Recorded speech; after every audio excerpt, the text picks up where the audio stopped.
2019 ஆட்சிக்கு வந்த திமுக இதை வந்து சுத்தமா செய்யவே இல்லை. அதாவது இவங்களோட வாக்குறுதி 309 இதுல வந்து பார்த்தோம் அப்படின்னா பழைய அந்த பென்ஷன் ஸ்கீம் வந்து கொண்டு வந்துருவோம், அதாவது ஓல்டு பென்ஷன் ஸ்கீம் வந்து கொண்டு வந்துருவோம் அப்படின்றதா அவங்க வாக்குறுதியில கொடுத்திருக்காங்க. ஆனா அந்த வாக்குறுதி நான் தான் சொன்னேன்ல, தண்ணியில் எழுதின வாக்குறுதி தான் திமுக இருக்கும் அப்படின்னு சொன்னல.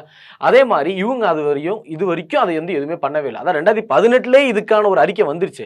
அதுக்கப்புறமா அவங்க எடுக்கவே இல்லை. இதுக்கான தொடர்ந்து வந்து ஒரு கேள்விகள் வந்து எழுப்பப்பட்டுட்டே இருந்துச்சு. அது எப்ப நீங்க இதுக்கு வந்து ஒரு விடியல் கொடுப்பீங்க, விடியலாச்சுன்னு சொல்ற திமுக எப்ப இதுக்கான ஒரு விடியலை கொடுப்பீங்க அப்படின்னு சொல்லி எல்லாருமே கேட்க அதுக்கான ஒரு பதிலும் வரல, எதுவுமே வரல.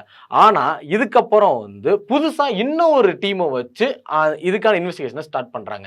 இது வந்து யாரோட தலைமையில் அப்படின்னு பார்த்தோம் அப்படின்னா டிபார்ட்மெண்ட் ஆஃப் ரூரல் டெவலப்மெண்ட்ல இருக்கிற தலைமை செயலாளர் அப்படின்னு சொல்லக்கூடிய சன்சந்தீப் சிங் அப்படின்ற பேரே எனக்கு வாயில் ஒரு மாதிரி நுழையல. இவர் வந்து அதுல வந்து பொது செயலாளராக இருந்திருக்காரு. அது மட்டும் இல்லாம இப்ப அமைக்கப்பட்டிருக்க இந்த குழுவுக்கு இவர் தான் தலைவர். இவருக்கு கீழே ஒரு 3 மெம்பர்ஸோட இப்ப இதுக்கான இன்வெஸ்டிகேஷன் நடந்துகிட்டு இருக்கு. இன்வெஸ்டிகேஷன் நடக்குதா இல்லையா அப்படின்றது தெரியல. ஆனா நடக்குது அப்படின்னு தான் சொல்றாங்க. இதுக்கான வந்து ஒரு எப்படி சொல்றது, இதுக்கான ஒரு அறிக்கை வந்து பிப்ரவரி மாசம் 4ஆம் தேதி விடுவோம் அப்படின்னு சொல்லியிருக்காங்க.